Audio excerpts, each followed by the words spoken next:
up, y'all? Kyle Hamilton here. I want to give a quick shout out to Lucas, Connor, and Ryan in the Week 0 podcast. Nobody open, running out of time, finally thrown, and it is gone! Touchdown, Tyrell Roberts! Hit backwards, up in the air, it's on the ground, it is down! It is over, and the Irish have knocked off number one Clemson! Herbert's got it. Stiff arm again. Quarterback in the clear. Inside the 10. A hat-trick of touchdown from Justin Herbert.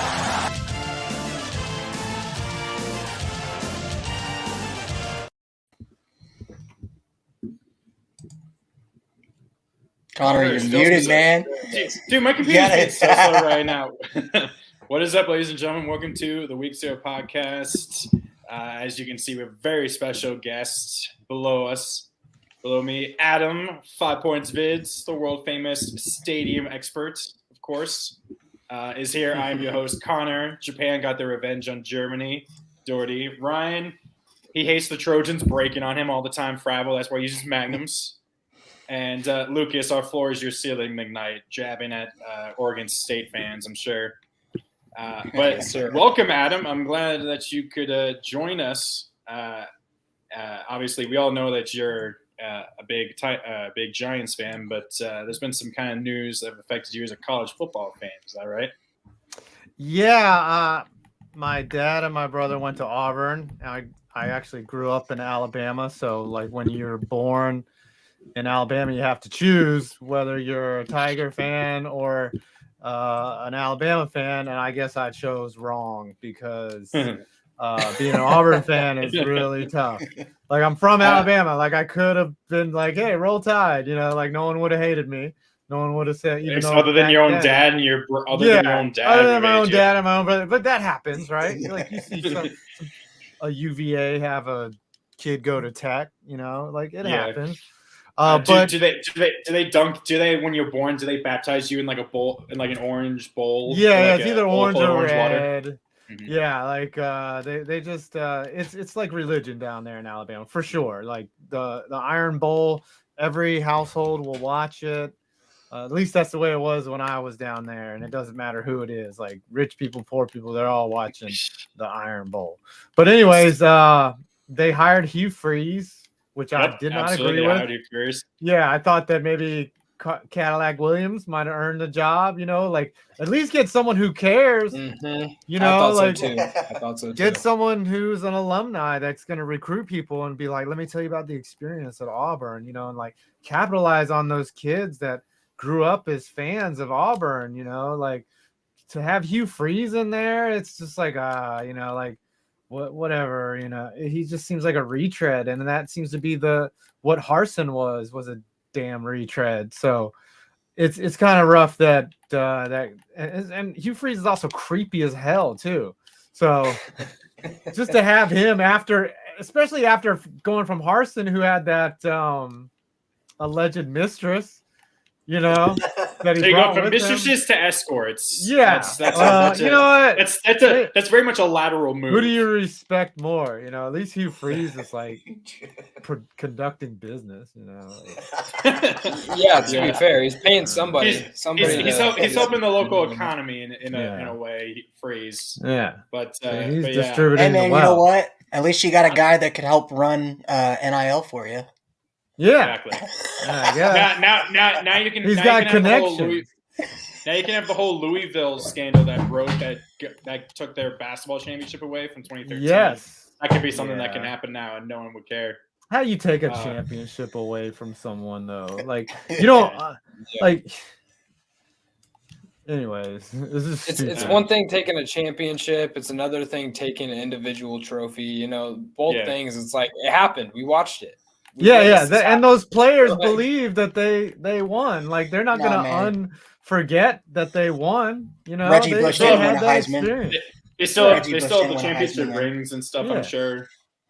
Oh yeah, you keep all that stuff. You can't take the memories from those players. That's more important than the actual trophy. So I think Auburn fans have had probably the most roller coaster experience over the past since like about 2009 or so. You win a championship with Cam. You then are terrible for 2 years. You then make the national championship in 2013, and then then you back down. Then Bo Nix. Bo Nix was garbage. Bo Nix, baby. You see what he is. He's an inconsistent, erratic, sometimes amazingly talented, just Bo Nix. That's what he is. An Oregon fan found that out. For 6 games, he dominated or whatever, and he led a powerful offense. But then when the rubber met the road, he just turtled up and looked like shit. Well, to be fair, I will be on Lucas with this one. Me and Lucas, because I was we called him here at the Week 0 podcast, No Nix. No Nix. Because anytime it was a big game, he'd always choke it away. I will say that if Bo Nix is healthy, in my opinion, Oregon goes 12-1, goes to the CFP, and wins the Pac-12 title. And I'm sure that's exactly what Lucas was going to say, because dude could not run. Like with that injury. I mean, he was banged up, but like it's just the story of Bo Nix. Like he's not. They had a wonderful. They were in a wonderful position to go to the college football playoff, and for whatever reason, unfortunately, whether it's injury or just Bo Nix, Bo Nixing, they didn't, unfortunately. Yeah, I think that. And he'll be a pro. That's the thing. Is like, he's going to go on to the NFL. He's going to be a mediocre or if not terrible backup for someone. And I mean, I don't even know if he'll be a backup, to be honest. He might not make a practice squad. I mean, he'll get drafted. He'll get drafted though. Like if Ken Dorsey played in the NFL, like, and he was just because he won, a lot. He was not a good quarterback. It just bothers me sometimes when these teams take quarterbacks that are just trash. Hey, man, Ian Book made a 53-man roster and started a few games. He did? He did? He started one game. No, he started a playoff game, didn't he? In the pandemic. Oh. I think he did. Was that versus the Bears? That Bears game during the pandemic?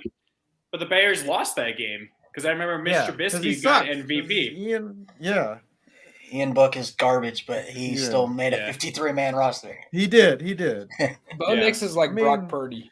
And it's crazy how good you freaking have to be just to be that bad. Like, oh my God. Dude, I bet you Ian Book could throw a football right through our freaking chests. And you'd be like, oh my God. Hey, he's the winningest quarterback of all time in Notre Dame history. So, I mean. That's what with Grossi. Tom, he got to work out with Kurt Benkert. And Kurt's he's only been a taxi squad guy for his entire life. And dude, he was saying that when he threw it as hard as he could, it was like scary. Unbelievable pace on the ball. And that's how freakish watching that guy play Madden is hysterical. Yeah. But yeah, I willfully admit I did try about a week or two ago to try and reach back out to Hugh Freeze's daughter to set up an email, because that's why I forgot to. So, because I mentioned before we started the show that we had to interview Hugh Freeze, and it was all because he replied to a tweet that was a reply that I did on Twitter about Virginia Tech loses a game last year, and someone's like, Hugh Freeze should be our head coach. I'm like, the only way Hugh Freeze is going to be on our head coach is he'll be standing on the sidelines or the visitors' sidelines at Virginia Tech. And then Hugh Freeze was like, "Thanks for the support, man." He replied, "He is the most clueless." Have you ever seen? I didn't even at him. I didn't include his at thing. I just said Hugh Freeze, and he just must have been scrolling through Twitter and just he was searching his own name. Was what he was like, let me see what he would say about He was looking for escorts to find. Should have been on TikTok. Because he was coaching at Liberty, and that's in Virginia. So I'm sure he was looking for some people from around Virginia Tech, probably because they played at Virginia Tech a few years ago. So the funniest part about it was so Connor reaches out to his I DM him and I slide in there and I'm just like, hey, can we interview? He's like, sure, but here, let me give you my daughter's email because she was like a secretary or something, right? Yeah. Oh yeah. So we're going back and forth, setting this up, and then we finally get him, and we're like, "Can we talk about what happened to Ole Miss a little bit?" He's like, "She said we couldn't," talk about mention that. anything about Ole Miss. Yeah. But then when we get there, we're like, We ask you about Ole Miss. Yeah. And he's like, sure, but we kind of danced around the subject a little bit. We just asked, what went wrong and stuff. But yeah, it was like a 30-minute interview. It was really fun. Oh, okay. That's cool. But Ryan's dumbass decided to pop in. Hey, you know what? I was halfway through asleep. it. I was asleep, man. And so, because like they had it set for a specific time, and they didn't tell me that, hey, by the way, we moved it up an hour. So I'm sitting there asleep, and I didn't know that they were already interviewing from like the 30 minutes. So I get up and I didn't even check the chat. I just hurry, get up, get dressed, and then hop in the StreamYard. And he just pops in with this shit-eating grin all of a sudden. And me and this other guy we used to do with Andrew Coster, who I think he mentioned he might have been in a group chat with you. Yeah, Cost Sports. He owns Cost Sports. Cost Sports. He's moved on with other stuff in his life. Gotcha. But Ryan just jumps in and immediately Coster is pissed. Like he goes from happy and to like straight face, trying not to like look mad. And he blows up on Ryan afterwards. So that was a fun interaction. Hey, but you know what? Hugh Freeze was a really nice guy, man. Like, I'm sure he is. Like, but he's also super a creep. Yeah, he's a creep. He's a creep. Like, have you ever seen his text exchange, his DMs with 3-year Letterman? No, they're hilarious. Because 3 years, like trying to troll him, he's like, "You're the best, man. God bless." And he's like, he's like, "I'm a youth football coaching legend, Coach Freeze." And he's like, "Yep, you're the best, buddy. Thanks for the support." And he was like, see, that was the same way. He was completely clueless that I was actually mocking him and stuff. He might just be playing it that way. You know what I mean? Like he's just like, Hey, you know what? He was pretty uniform though with all of his questions. You know, watching it back, it was very like politically correct. Everything. Like exactly. Speak, like he really knew how to dance. He knew too crazy. Yeah, he knew how to dance around it and everything. So. Hey, you know what? The good thing I wasn't on it. I would have pushed for the hard hitting questions and the hard hitting answers just to get a headline. Hey, you know what, Lucas? He sold you a faulty product, though. He was a good enough coach to sell you Malik Willis. Hey, okay. We went 1-1 in those games, and we went to OT. And he threw about. See, I disagree. I passes total. Yeah, I think Malik Willis is going to be good. He's one of those guys that comes in low and you sell high on him. Like it's like he's got the athleticism and the talent and the drive to want to be good. So I think I don't hate that pick at all. I didn't, especially. We got him in the 5th round. Was it 5th round? Third round. Third round. Yeah, you got him late too. Get him then, like. Yeah, I'll take that any day. Well, I don't think anybody wanted a quarterback last year for whatever reason, except the Steelers. Oh, that was a weird quarterback draft. I don't think you'll see that. Oh, Jinx, Ryan does all the editing. He's the backbone of this entire thing. I'm just the pretty face that. Literally, Lucas and Connor are the pretty faces of this show. I literally do everything and anything. Well, we have jobs, and I'm like I have a job at an airport. I'm a TV reporter. No, I'm really? Yeah. I literally was doing a story about a dude who was shot and killed by West Virginia State Police after running from Baton Rouge yesterday after he shot and killed his wife or his girlfriend and then kidnapped his baby. So that was my story that I crazy. So, I'm curious. I'm actually curious. I want to go back to this. I want to hear what Adam has to say about the quarterback draft.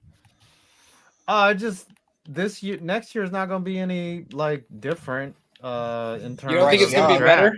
I don't think Bryce Young is a 1-1. I don't think CJ Stroud is a 1-1. Like you're going to see other players come off the board. Defense probably. Who's that? I think Stroud's fallen off a bit. He's seen. Yeah. Hey, you know what though? I disagree with Bryce Young because I think that kid's got talent. I mean, he's got talent for sure. He's way better than Tua when Tua was coming out, in my opinion. I mean, he's like Tua right-handed is what he is. Yeah, he's athletic, makes some big throws, gets banged up, makes some clueless throws too. Sometimes. I think he's too tiny. He just looks like a little kid. He looks very small. Yeah, but Tua just has a little bulk, has some bulk to him. You know what I mean? He looks. Well, Tua wasn't really that big when he was coming out, was he? No, I mean, I think Tua's maybe 6 foot. Yeah, but he's added weight since he's got to the NFL. Trust me, when it becomes your job, you figure out a way to look how Is Caleb Williams eligible for the draft this year? I believe so, right? He's a true sophomore. I'm pretty positive. I thought he was a red shirt. Mm-mm. Okay. He was a true freshman last year, and he started 3, 4. No, he started like midway through the season, so it was like 6 games, 6 or 7 games. He came in for the Texas game, and of course, I'll tell you what though. Costa said he was going to cut your balls off, Lucas, because you called that he would blow the lead. Yeah, it was a good time. Hey man, but like CJ Stroud, because I've got to see CJ Stroud and Caleb Williams as a Notre Dame fan. Caleb Williams is going to be legit NFL first round pick next year. Like the fact that dude, I will admit USC got away with like a ton of holding calls, but like that play that he did where it single-handedly just gave him the Heisman, and he was doing it like every play, getting out of sacks. I mean, Isaiah Foskey's a legitimate first-round NFL draft pick, and Foskey couldn't even get him down, and he's just sitting there like breaking tackles. That dude's legs, like talk about Saquon Barkley legs on a quarterback. He's a thick boy. He's a thick boy for sure. Adam, what are your thoughts on Caleb? I mean, sorry, I was looking up who they think is going to go next year, so I kind of missed that segment. Got it. So Caleb Williams. You're good. I think Caleb Williams already has the Heisman. He has the Heisman block for sure. Yeah, he does kind of remind me of Mahomes a little bit. Yeah, he's got the hair. The only thing that's going to hurt him is that West Coast bias, because a lot of people don't see him. But once they see him play in the college football playoff, because they will win. They're going to win the big whatever the Pac-12, Pac-12 championship. Like they should. Do they play who do they play? Washington, Utah. Oh, Utah. Yeah, Utah. Like they're going to the freaking CFP. So people will learn who Caleb Williams is when they see him there. And yeah, he'll probably win the Heisman. But a lot of draft experts though are saying Bryce Young would probably go number 1 overall to Houston. I mean, to me that's do they still have Houston as needing everything like they were showing last year? Does need everything. Holy crap. So what are they just giving up on Davis Mills already? Oh yeah, well he was a stopgap anyway. Oh, okay, I just figured they were going to invest in him. Kyle Allen, who's he's a tank commander. He's not going to be any good. They're both tank commanders. They're just like, all right, yeah, let's get 1 win for the entire season and just call it. I totally want the Texans to win though this week against Deshaun Watson. Oh, that would be great, but it's not going to happen, unfortunately. The storylines. Freaking bad, man. They're just garbage. Yeah, I think we should just move on. I think we just need to move on and skip that first segment. Let's just go to the playoff reactions, I guess. Actually, real quick, what's your guys' thoughts on the playoff expansion starting in 2024? Beautiful. I like it. Yeah, hopefully it'll reward teams for having good seasons. Like I think regular season should matter. I'm a little old school. Like when I was young, before they even had the BCS, like, dude, their regular season, week 3, that game was like a national championship. Where do you get a scenario where week 2 could be where the entire national championship is decided when Florida plays Auburn? Like it made the regular season so much more valuable. Now, I always like playoffs. I like how the high stakes leverage of the playoffs, but that as well, like, I guess it's the uncertainty of not knowing whether that game really mattered and having to look back at it. But yeah, I think having the playoffs be expanded is good, especially because it'll shut all those people up. They're always like, well, if we would have played them on a neutral field, blah, blah, blah. Shut up, TCU. Go out and take your ass whipping, or Cincinnati. Like you saw Cincinnati had no business being there last year, but they were, they were. Yeah. Hey, man, I feel like beat Notre Dame.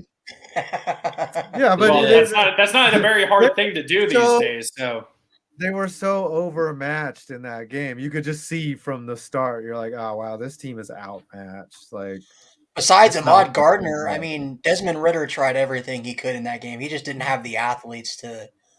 Yeah. You could tell he was like, okay, Ritter's good, but who's he got? And then on the defensive side of the ball, it's okay. Ahmad Gardner is a solidified first-round pick, but like, who's going to stop the other 3 Alabama wide receivers that can? Yeah, well, these teams like it's just guarantees Alabama and like Clemson. I mean, every single year. Hey, not Clemson. Clemson is going down.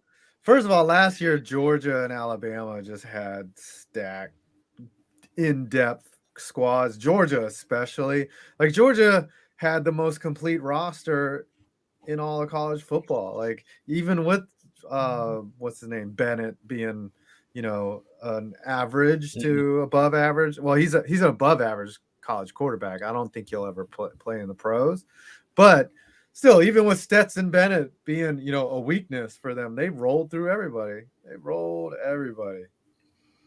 Yeah, I think it's going to be probably Bama and Georgia. I think Clemson's kind of fallen back to earth a little bit with the years they've had. I'd say Notre Dame, Oregon are 2 upcoming programs with the new coaches. You could see them get back in the mix and legitimately compete the way they're recruiting. VT's about a decade away from getting close. I could see LSU being a problem too. Even they've got to get fixed the inconsistency, man. Yeah, but even with Brian Kelly, like Brian Kelly knows the college game. He knows knows how to win. We ain't gonna talk about it. We ain't gonna talk about Brian Kelly. It just pisses Ryan off. Hey, you know what? I loved seeing A&M knock them off because I did not want to see an LSU. LSU had no business even sniffing the CFP. Yeah, but he knows the college game, and he's at a school where you can really go far if you know what you're doing. LSU produces champion. People want to play there. And like I said, he's at a place because like the thing with Notre Dame is he didn't want to have to recruit. He's not a recruiting guy. He goes to LSU. Kids will just go to LSU just because it's LSU. Well, there's going to be a lot of nil money around that. There's going to be a lot of alumni money. Like, dude, you go to LSU, like them alumni, and I'm not saying that it's more so than other, programs because there's dedicated fans. Dude, that's all they talk about in Baton Rouge. That's football. All they talk about in Louisiana altogether. So like it's college football, the LSU Tigers or the Saints. Like that's it. That's all they care about. And they donate big to that school. It's like another church. It's like another tithe for them. They're gonna donate what they can to make sure that LSU has a good team because their lifestyle circulates around that. Like if you go there every game and tailgate and set up your RV and like you live your entire life, of course you're gonna donate and help your squad out. And that's why teams like that in the SEC will always be good. You can shoot. Who is the worst coach for LSU that you can remember? Miles? Les Miles is the worst. Miles probably, yeah. Is the worst that you can remember, right? And he was good. And I was about to say, he won a natty. He won a natty, and I was about to say, just trying to think who else. He got fired. They put in Eddie O, and they won a natty. That just shows like how. Well, actually, I feel like Eddie O actually could be it because he won a natty, and then he quickly fell off, and they got rid of him within 2 years of winning a natty. Yeah, I feel like it wasn't even Ed O's fault. It was just he lost that entire team. I mean, that's a once in a generation. Jamar Chase. That was an all-time Justin Jefferson. Team.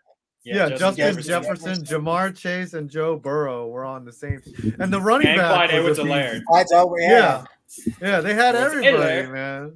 And then you expect him to go out and win a natty the next year. It's like, come on, man. Yeah. Like I believe they were starting. He was also a creep, though. Let's not forget that. Who, Eddie O? Go Tigers, go. Yeah. Oh, go Tigers. Okay, here let's quickly talk about the rankings real quick, and then we'll get into this. Adam, you look like you're about to fall asleep.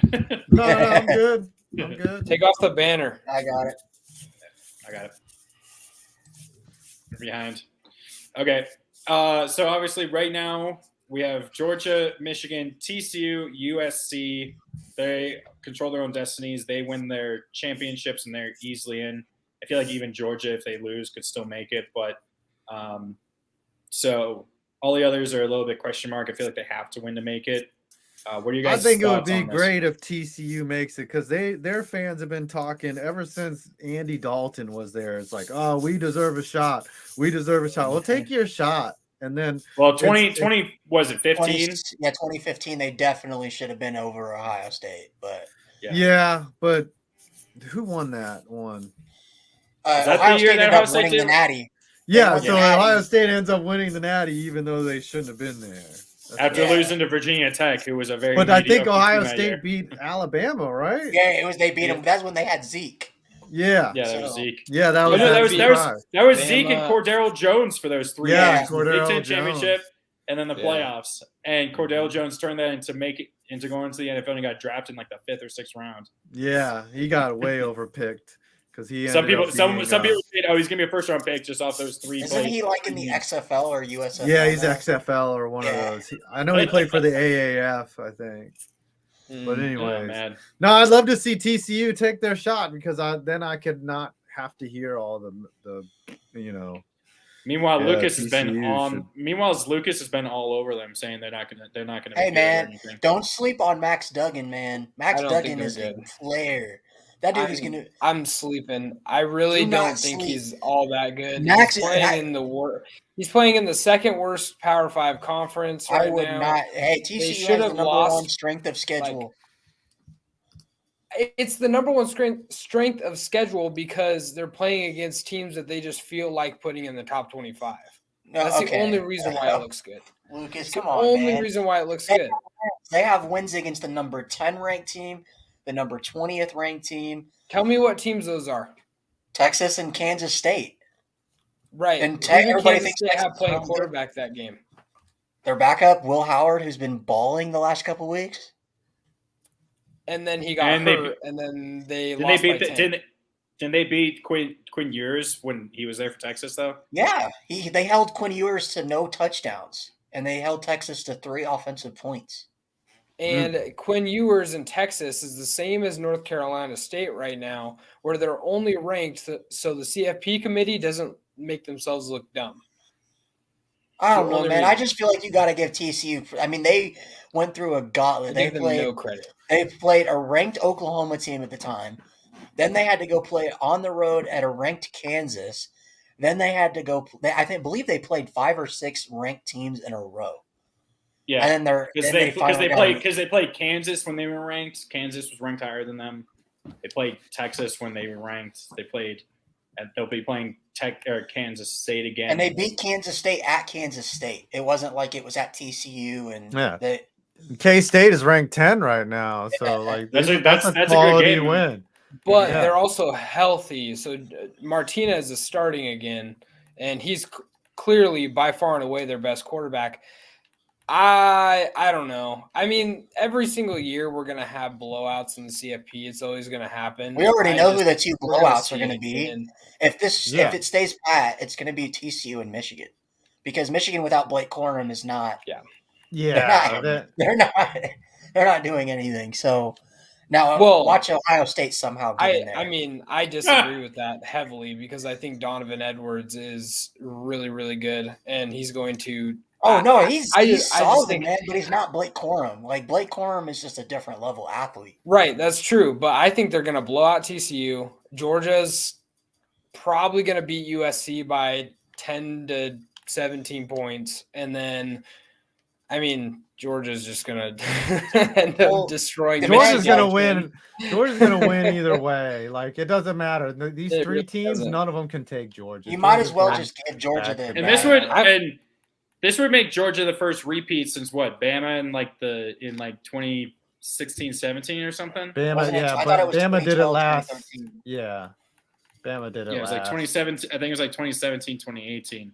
Okay. I mean, Georgia was so mad at that Tua championship that they were like, we're going to win 2 in a row. Yeah, exactly. Georgia had it. This would be their 3rd in 4 years if they freaking. If they could beat Tua, that'd be kind of crazy. I don't know, man. I think TCU offensively can keep up with Michigan. Defensively, that's another issue. But I don't know, man. I really think Ohio State has a legitimate shot to still get in because all they need is TCU to either losing the Big 12 title, they'd need SC to lose to Utah again. Yeah, that's Michigan's probably solid unless they drop a no game to Purdue. Yeah, I think absolutely. Oh, go ahead. I think Michigan No. is absolutely in no matter what happens, unless they get routed by Purdue, which I don't see happening. Like if they lose by a touchdown to Purdue, I could see it because that's what Purdue does. They just they'll just pull a random upset over a top 5 team. Didn't they blow out Ohio State when Ohio State was like the number 2 team in the country? No, that was that. Well, they did that. They did that, and then Iowa did that too. Both of them. Both teams were wearing all black too. I remember that. They both were wearing all black. And Purdue's wearing all black. And Ohio State was number 2 in the country both times, and they lost. And Ohio State lost both games. So that's how you beat Ohio State. You just wear all black, and they have to be ranked 2nd in the country. To play devil's advocate here, do we think there's a possible chance that Bama makes their way back into the top 4? No. I mean, not with 2 losses, and I don't think it's Ohio impossible. State in front of. Not with unless you have. It would have to be like this. So USC Georgia would have to lose to LSU. Michigan would have to lose to Purdue. TCU would probably have to lose to Kansas State. And No, I think USC is a big one too. USC would have to lose to Utah. I think. Yeah, you're think talking about freak occurrences. Like, there's no way that all 4. If that all happens, this would be like worse than 2007. I think you would have to have just 2 through 4 have absolute blowout losses, and then Ohio State makes it over them, and then Bama gets in, and hell, maybe Tennessee. I agree with what Five said. It's Michigan's kind of locked in at this point because they beat Ohio State. Yeah. So even if they lose by a field goal or something, I think they'll make it. Yeah, they would honestly need TCU and SC at least to lose. And they probably need TCU to get blown out. Yeah. Same with Georgia. Georgia's a lock. Everyone knows that they're one of the best. Because Georgia's playing LSU, so I mean, yeah, it's just it's not insane for them to lose to LSU. It's not. No. I mean, they won't. No, but Georgia will make it either way because Georgia will probably do what Tennessee did to LSU and probably dog walk them. Probably. Yeah. Oh, it's going to be a dog walk for sure. Yeah. Mm-hmm. This is going to be a very I would not be surprised if this is a very boring championship weekend potentially. Meanwhile, it could be. I think all 4 of them win. Honestly, like I don't see the upsets. I see it being as chalk as you can possibly get. That's how college football is. Fact, it's like so you got Tulane and UCF that are fighting for that New Year's 6 bid for the group of 5 schools. I don't know how I feel about that because I feel like UTSA should have a say in that because they're 10-2 as well. And I don't know, man. To me, they played a tougher schedule than Tulane. Or I guess you couldn't say that because they played 2 ranked teams. But Tulane has 1 ranked win. That's against Kansas State.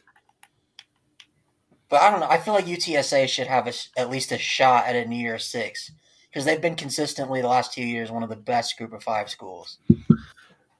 Yeah. But they're nowhere near the rankings for whatever reason. I have no idea. Yeah, I'm not sure about that. My question is about this Pac-12 rankings because not that it really matters, but this is just me being a Pac-12 fan. I get putting Oregon State above Oregon, obviously, because of the head-to-head. Why is Utah number 11? Just to make that USC game look better. That's why. Because did they lose to Washington, or who did they lose? Utah has losses to Oregon, UCLA, and who else was the other? Florida. They lost to Florida. But Washington only has 2 losses. I know one of them was really bad to Arizona State, but you could call Arizona State and Florida almost close. I mean, as of how bad the teams are. Yeah. Florida's pretty bad. And they're 10-2. I don't know why Washington isn't I mean, Florida. ranked up. Does it make you feel better as an Auburn fan that Florida's bad because that's kind of a rivalry game, right, between Auburn and Florida a bit? A little bit, yeah. This game is about to start. Who we taking? UTSA or North Texas. So, that game is about to start. Who are you taking, Adam? It just kicked off. I'm gonna say UTSA. They'll probably get it done. What are you I think we're doing, all taking Lucas? UTSA, Are you right? going? You going All North right, Texas? I'm taking North Texas. I'm going Yes. UTSA. Oh yeah. So yeah, Adam. He has to go opposite. Lucas has to go opposite me. I only have to win like 2 more points to win Pick'ems. Yeah. So he's got to get everyone right, Yeah. basically. Damn. At this point, it doesn't matter. Sorry, because... Denny. I'm sorry to hear that. But He's yeah, a little I mad see about what you Florida. mean, though, Lucas. Utah, and honestly, the Pac-12 got rid of the whole divisions thing to prevent this type of situation where you have a 3 or 4 loss team in the title game, just to have it happen anyway because of their dumb tiebreakers. Washington should be playing USC. Well, I mean, so not really, because they've already switched to this, like the top 2 teams. Mm-hmm.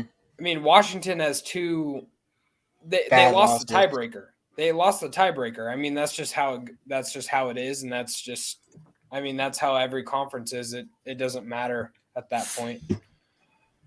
I don't know, man. I'm skipping the Heisman because I think we can all say Caleb Williams probably. I just feel like Washington right now. I know Utah has already beaten USC, but with the way Michael Penix is playing, Washington might have a legit shot to beat USC. Oh, I agree, and that's why they're going to be in the Rose Bowl if USC wins the Pac. Washington is and it's sad because of all Washington had to do is handle business against Arizona State, and they're probably in the playoff right now. Or at least in the discussion. I don't disagree. Their only losses to now 17, I believe, UCLA. And that was on the road. And Pac-12 after dark game, which those games are always weird. Yep. Okay. So I decided to skip over the Heisman because I think we all said know that Caleb Williams is probably going to win it. I was asking that because, who else are you going to send to New York? Because I don't know. Maybe I feel like if he hadn't gotten injured, Hooker probably would have been there. That was our favorite. That was our collective favorite player. Adam was Hendon Hooker. Nah, man, he was our favorite hooker. That is true. I think if you send 5, I mean, I guess we can kind of go over it. If you send 5, we lost Connor. There goes Connor. But if you send 5, I would say probably Caleb Williams, C.J. Stroud would have to go. Duggan, Blake Corum, probably Duggan, and then Hooker or Bo Nix, either one you want to pick, or even You're not inviting Bryce Young. It's tough. You're not inviting Bryce Young. I don't think so. You're not inviting Stetson Bennett either. You don't. Do you know how the voting works? It's not the best player. It's who campaigned. Yeah, it's who wanted to actually win it. So none of those guys really are. They probably don't have PR teams that give it it's to inflate the school that they went to. It's oh yeah, if you come here, you'll get at least nominated for a Heisman. Who doesn't want to see Bo Nix in New York? I mean, let's be honest here.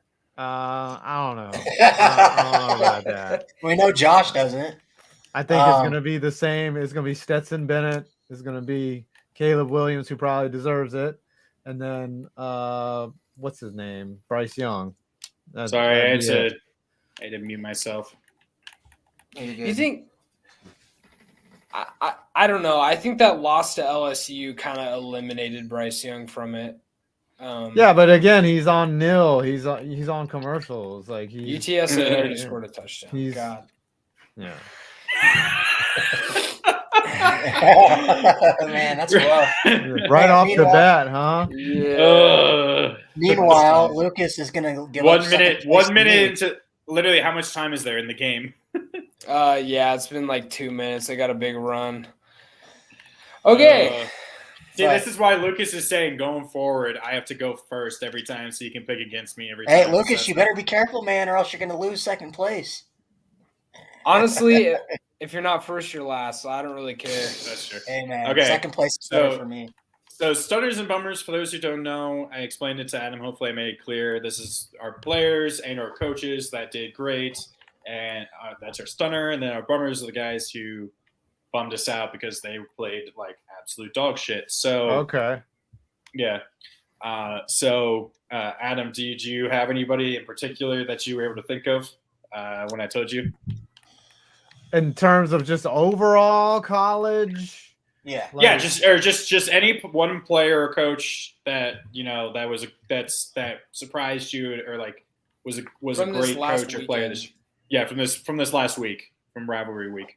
I was very stunned by Michigan's efficiency in the second half, how they just turned it on and just put Ohio State away. So I was stunned because usually, it's been hard for Harbaugh to win 2 in a row against Ohio State.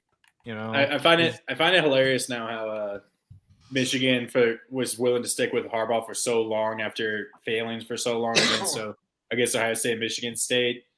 And meanwhile, Ryan Day, after 3 or 4 years, and now has 2 losses to Michigan, is like Ohio State fans want him gone. Yeah, that's how it is in both of those. 2 in a row. But it's like coach. I think Ryan Day is a good coach. I think he's. Harbaugh was like 0-5, 0-6 against Ohio State. Oh yeah. I mean, he had a rough.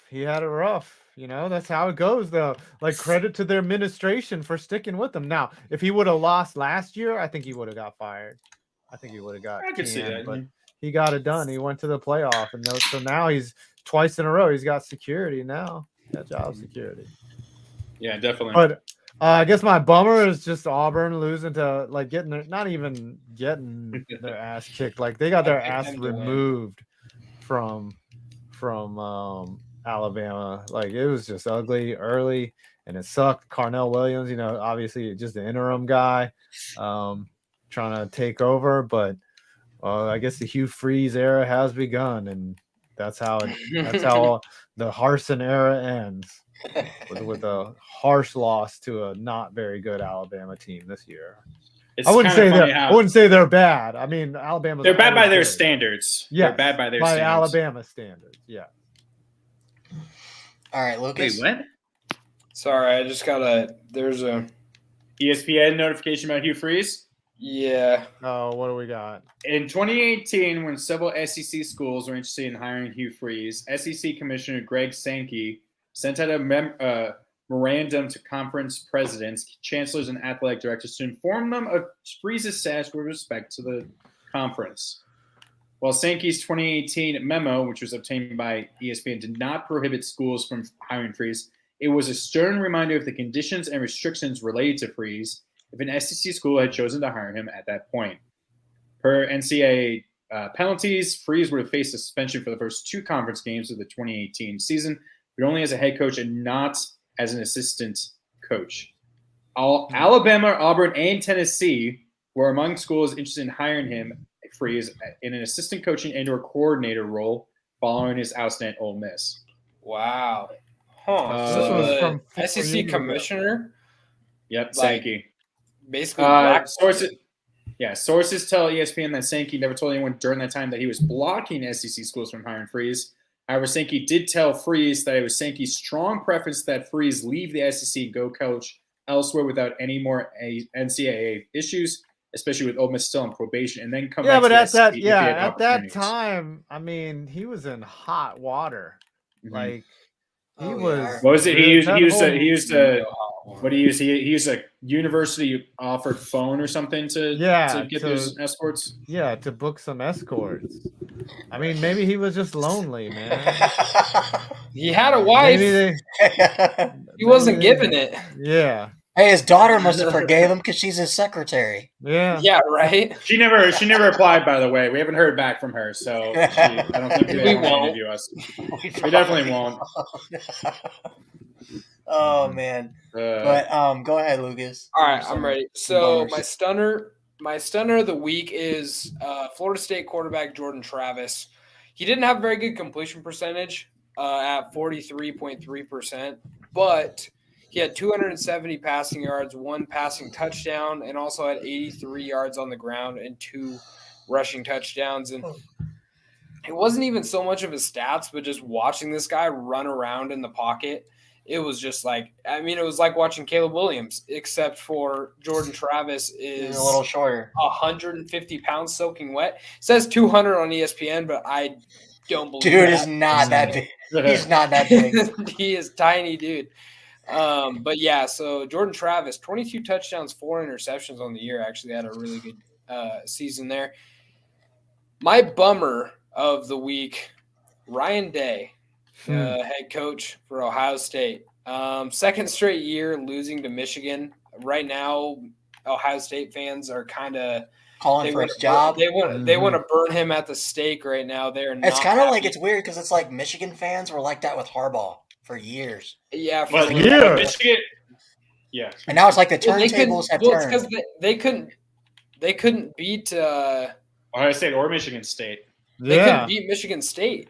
Yeah, trouble with the snap game almost got Harbaugh fired, dude.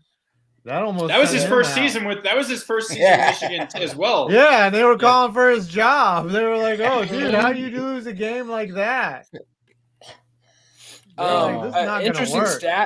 Interesting stats about these last two seasons. Last year, the game ended 42-27. This year, it was 45-23, so pretty close in the scoring. Last year, Michigan had 297 yards rushing, 6 touchdowns. This year, 252 yards rushing, 3 touchdowns. So if you have a good running game against Ohio State, you're going to probably beat them. That made that very apparent. That just lets you know how good their running game is. Like, that's a good. Well, they scored him in. They scored him last year. Yeah. Unfortunately, Corum wasn't the featured back. It was Hassan Haskins. Yeah, and no, I thought Haskins was the starting running back last year. Oh no, that's Kenneth Walker was Michigan State. But no, I was gonna say it's weird because like last year's Michigan team, they had Cade McNamara who has moved on to Iowa. Literally, all they did the entire game against Ohio State was run the ball to Hassan Haskins. This year, it's weird because we were saying all before that game is. J.J. McCarthy can't throw the deep ball.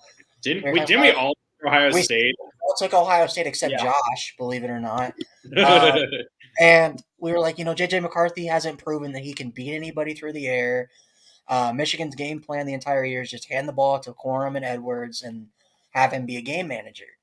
And it's like then we've seen what J.J. McCarthy can do when Harbaugh doesn't pussyfoot around and actually let JJ do what he does and throw the deep ball. I mean, that kid was electric against Ohio State. Now, Ohio State's secondary is probably one of the worst in the country because Ohio State's never played defense. But, I mean, nevertheless, JJ McCarthy really impressed me this past week. Yeah, I agree. Is that Ryan, who's your So my stunner, JJ McCarthy's my stunner. But I had an honorable mention for our boys over at Southern Miss, our team of the year. Yeah, bowling. Bowling, baby. They're going bowling for the first time since Cam's been there.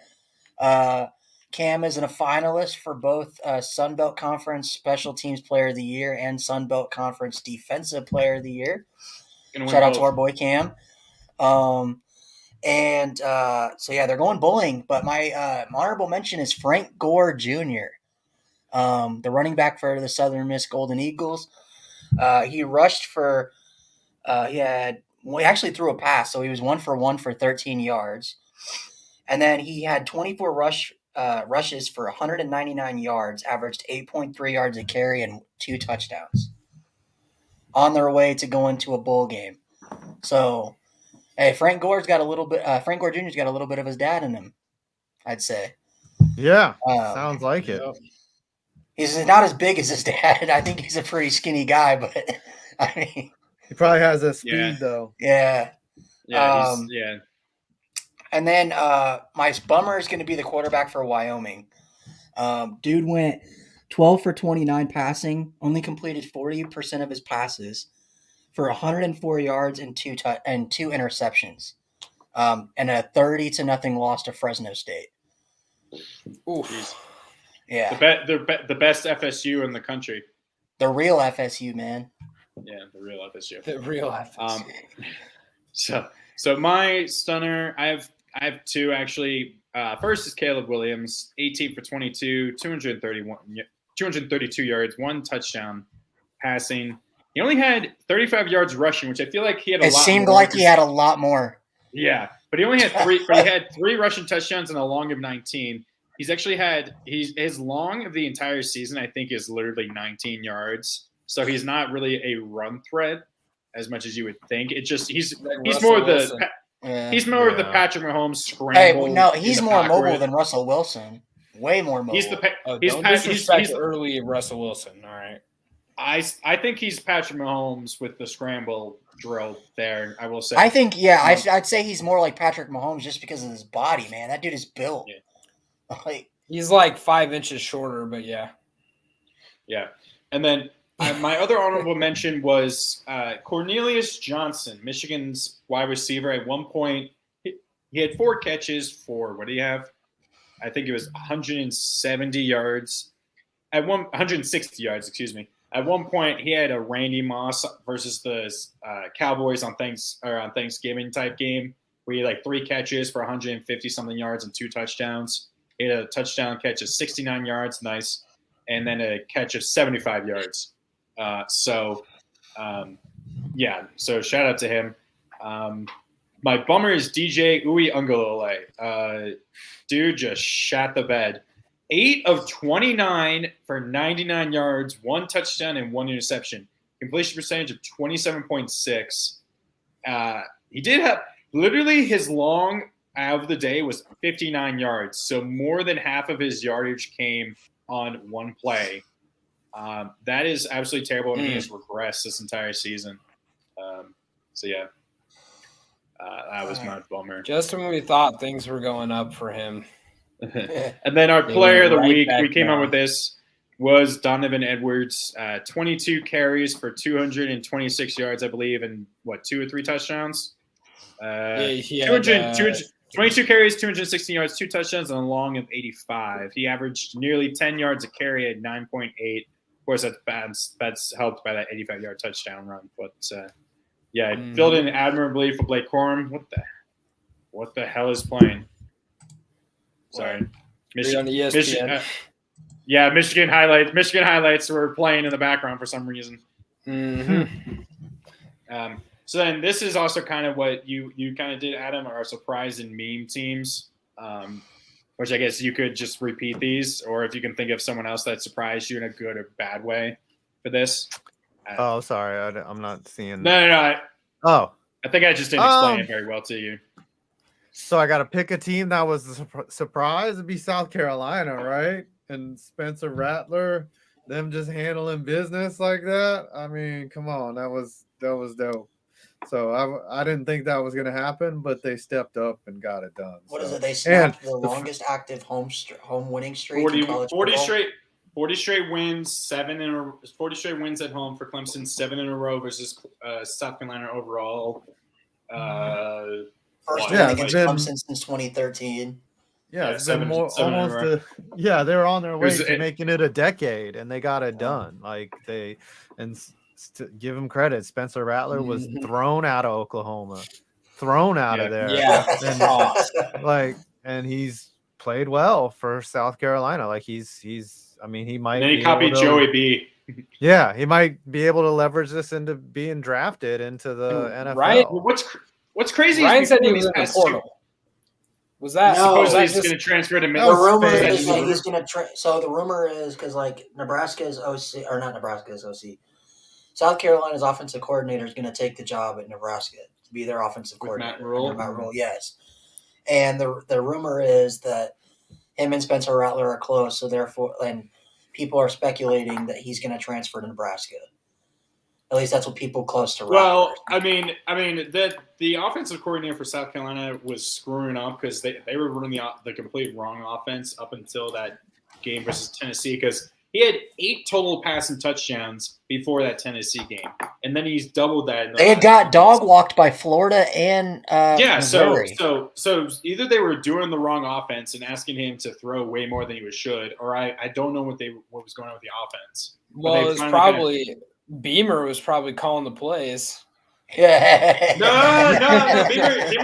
Beamer wouldn't be the offense. He'd be the special teams and the defense more than likely. He brought the Beamer ball with him, obviously. Yeah, I think Rattler needs to be smart enough to stay someplace where he's actually liked And like, because I If mean, he goes to again, Nebraska, I could see that being a total shit show. Like, to be yeah, honest, like I mean, Matt Rule's a good coach, though, man. Matt Rule, he's a really At good least college coach. I know, but you don't know how toxic Nebraska fans are. Like, they are I so do. Trust entitled. me. For no trust me, reason. I follow Bussin' with the Boys. No, the man. only reason they're Will toxic Compton. because they have nothing else to be toxic about. There's no professional teams out there. There's nothing. All there is corn. That's why they're All called there is corn. Huskers. And all, and all their good players go to Iowa. That's true. That is true. Okay, So Lucas, who's your surprise team? my surprise team of the week is North Carolina State Wolfpack. They got it done against North Carolina, a team that, as Ryan has talked about throughout this year, has been very up and down and kind of frauds. NC State's been good since Larry got injured. No, they've been all right, but not. Yeah. They've been But okay. the biggest part about me picking them is that Ben Finley. He's made the younger brother of Ryan Finley, by the way. And he made his first start in this game. 27 for 40, 271 yards, 2 touchdowns, didn't turn the ball over. So had a really good first start in his college career. So North Carolina State, still don't think they should be ranked. What happened to the Morris kid that was playing really well? Did they bench him? That's a great question. Yeah, it's probably either got benched or got injured. I don't know. I didn't hear, but he was playing well. I remember that. And I don't know if you guys heard, but Devin Leary entered the transfer portal. The guy that was preseason ACC Player of the Year. Yeah, so did Haynes King. Everybody's in the portal, man. Everybody's in the portal. Please, someone come to VT. Please come to VT. Texas A&M has lost like 15 players to the portal.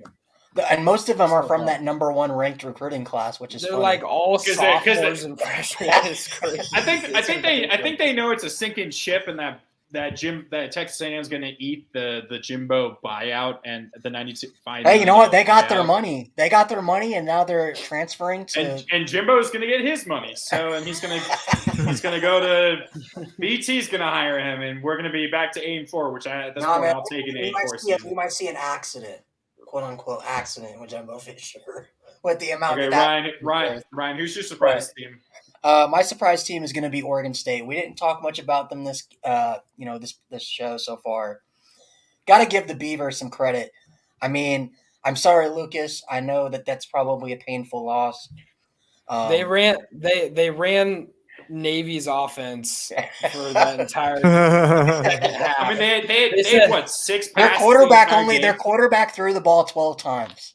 He completed 3 passes. Yeah, he was 3 of 12. Or it was like 6, maybe. I don't even know. It was still. I think it was 6. No. I just have it up. He was 5 of 12. Oh my god! For like 52 yards. So how many yards did they rush for though? Hold on. Let me switch over. Hold on. Because I took it off because it's a meme team. They were running through Oregon's defense like the Eagles were running through. They ran through Oregon's defense like a red light. Pretty much. Well, think about this. They had 7 different running backs rush the ball. Wow. And they had. Did they all get like 300 yards rushing? Did each of those guys get like at least 25 yards rushing each? All of them at least got 4 carries. So what were they running? Jet sweeps or something? How do you get 7 different ball carriers? They ran halfback dives the entire game. It was just up the middle the whole time, and they just bully balled us.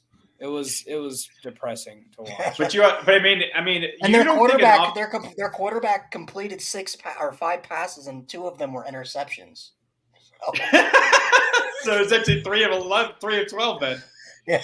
So but you wouldn't think that type of offense would ever be able to come back from, what was it, a 31-10 deficit? You guys were up 34-17, correct? I believe. Yeah, but it's because Kenny Dillingham, Mario Cristobal'd us and gave up half. Like, he didn't care. He just gave up because he already knew he was taking the ASU job. So he Mario Cristobal'd us.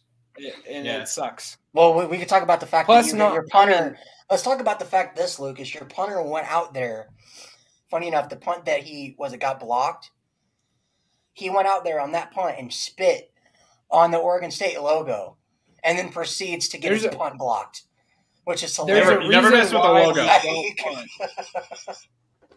That's You never just mess with the logos as the Ravens fan. So you were the ones who started it saying on the logo to begin with. They do that every game, Connor. And that's just Okay, and that Lucas, just pisses off the offense. What you need to ask your punter opponent. what the hell he's doing going out there and spitting on people's logos. I don't know. It's football karma probably in some way. The Titans won that game too, by the way. But anyway, I know you're not into baseball, but Jacob deGrom has signed a 5-year, $185 million contract with the Texas Rangers. Oh my goodness! DeGrom to the Holy Rangers, huh? DeGrom to the Rangers. Goodness. when are the Cardinals going to make some moves, Additional sixth round option that would take total deal to $222 million. Full no trade clause. Meanwhile, drafting Mark, who's a Mets fan, literally just screamed no on Twitter. Oh, man? You're a Mets. Are you a Mets fan? I'm too? a Mets fan too. I forgot you're a Mets fan. I'm sorry. Wait, so who ended up winning the World Series? Because I kind of tuned out after. The It Astros. was the Rockets. Okay, I was going to say. Or not the Rockets, the Astros. The Rockets. You know what? It makes me- Rockets won the World It makes Series. me mad as hell because the Phillies made the World Series, and it's like the Cardinals could have done that. Are you about to tweet that out? Replying Yeah. to The that? Phillies were Yeah. Funny enough, the Phillies should have been eliminated in the first round. Yeah, The they Cardinals had that game basically won until, for whatever reason, we pulled our starting pitcher. But anyway, Oh all right, Connor, who's goodness. your surprise team? So just quickly reply to your tweet, Adam. I'm sorry, but Schadenfreude is real. So yeah, uh, pretty yeah. much. My surprise team is LSU losing that game. They were Brian Kelly shitting the bed. Yeah, but I mean, we weren't totally expecting it. But And one of the nastiest one-handed catches I've ever seen. I need to see it. I can't remember what it's was been a while. so clean. It was a perfect throw, and the guy just it was right there. It was Gotcha. clean. Who was it for UTSA? No, in the Texas A&M game. Oh, okay. I thought The you were just touchdown. watching the game. UTSA is on 4th and goal right now. They're going for it and stuffed. Oh, so North Texas is still down 7-0? No, it's 7-7. Oh, okay. The Mean Green Okay. still fighting. Okay, so LSU. I don't think even obviously people were like, "Oh, could a 2-loss LSU team make the playoffs if they, upset Georgia somehow?" And I feel like that could have been a possibility, but now that's not going to happen. They're no way going to make it with 3 losses. Obviously, they're down in the mid-teens, I think, in the rankings. So 14, yeah. A 3-loss the team will 14. never make the playoff unless it expands. I mean, that could happen now with 12 teams. You never know. We'll have to see how the precedent changes. Okay, finally, meme team. Meme team, the team that this needs no explanation. I want to go first, and that's actually kind of what it goes with Adam. He said South Carolina, Clemson finally Clemsoning for the first time in 6 years, and it was absolutely glorious, and at home too. So. Yeah, They've been Clemsoning the last 2 years. Well, Clemsoning is exactly how this game happened. You lose to a team you're not supposed to lose to, but so they weren't supposed to lose to Notre Dame. No. Well, I mean, No, they were not. Clemson should not lose any games as good as they've been the last 3-4 years. Like they're expected to make a run all the way to the CFP every year, especially with DJ. I can't say Uyunglele. Yeah, like he's supposed to be the next big thing. So he was supposed to be the next Trevor Lawrence. Yeah, so I don't buy that. But I mean, yeah, Clemsoning's back. It's glorious to see. It was the best meme up until Deshaun Watson finally brought them their championship, which that championship is now slightly tainted with what's happened with him. Well, the fact that Dabo's probably gone, I mean. Why would Dabo's gone this year? Man. Where's he gonna go? So they were because when Auburn was looking for it. They named Dabo Swinney as one of their top head coaching candidates at Auburn. Yeah, and they even they couldn't get him. He probably didn't pick up the phone. He was probably like, but Dabo, there have been a lot of rumors swirling around him going somewhere else. especially Well, with the way the last 2 years. Before he does that, he needs to push for Clemson to get into like the Big 12 or something because the ACC, No, the SEC. They can't even win ACC is the worst man. conference. They can't win the what? They can't even the last 2 years. They can't even get out of the ACC unscathed. Yeah. Yeah, but they're winning the conference every single year. If And the Notre Dame conference was in gets the no respect. ACC right now, Notre Dame would be conference- playing for the title. The conference gets no respect, and no, they would not because they have 4 losses. I'm talking about if we were played the ACC schedule that Clemson has played. The conference has no respect. I think the best thing that they could do right now is the same thing that USC and UCLA are doing. Go to the Big Is Ten. getting out of the conference and going to another conference because UCLA If Clemson and Miami, if Clemson, Miami, Florida State, if those 3 teams leave, the ACC just collapses because those are the No, bro. If Clemson, and the thing is, if Clemson leaves, they're going to go to the SEC. Clemson isn't winning anything in the SEC. Not with. They'll just go there. They'll just go there for the money, and they would be. It's like Texas and Oklahoma. Texas and Oklahoma can't even get out of the Big 12. I mean, well, they would be in this. They would be in the same. They would be in the same division as Georgia. You'd have Georgia, Clemson. You realize Texas has not won a Big 12 title since 2011. 2011. Oh, yes. Is that McCoy? Yeah. They have not done anything, and they think that they're going to go to the SEC and compete. I understand. Well, I mean, it's no different than UCLA. UCLA hasn't won anything. They're going to go to the Big Ten and compete. 99-yard touchdown run? Oh, you got caught. All right. But go ahead, Lucas, with your mean team. Yeah. My mean team. Or Adam, yeah. Adam. Oh, okay, Adam. Go ahead, Adam. Oh, yeah. I mean, I'm going to have to go with Auburn again. They're so bad. Like, they just got memed into existence. And just getting clowned on by a bad, a substandard Alabama team. Like, yeah, we deserve it. We got no coach. And then we go and hire Hugh Freeze. Like, that's memes all on its own right there. So, yeah. We forgot. We forgot. The fact you go from a cheating husband. You go from a cheating husband to another cheating husband. Yeah. Yeah. Basically. You know what would have been funny if Hugh Freeze would have went to BYU? I mean, Liberty might as well. They're a Christian university. Yeah. But they're okay with stuff like that, clearly. Yeah, the Christian. Yeah, they've always kind of been okay with. Watch that. Zach Wilson go back to be an offensive coordinator for BYU. He goes back to being the Cougar Hunter. Nobody would ever hire that guy to run an offense. Mike White just stole his job. I mean, come on. Yeah. Hey, Mike White is the GOAT, man. Don't sleep on Mike White. Yeah, I'm sleeping. Yeah. But all right, go ahead. Lucas. Yeah, my mean team is my very own Oregon Ducks. And we mentioned it before. They were up 34-17, I believe. Yep. Actually, no, it was 34-20 because you guys had a 20-point lead. No, it was 34-17. You sure? Yeah. I thought it was a 20-point deficit. It was 34-17. They started running all over us.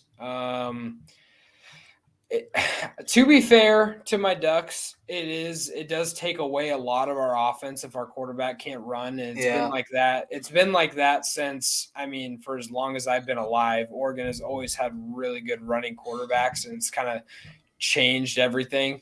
When we have a quarterback that can't run, looks bad. You look. I had to listen to Rod Gilmore say how sad it is that Bo Nix couldn't run. Rod Gilmore should not have a job.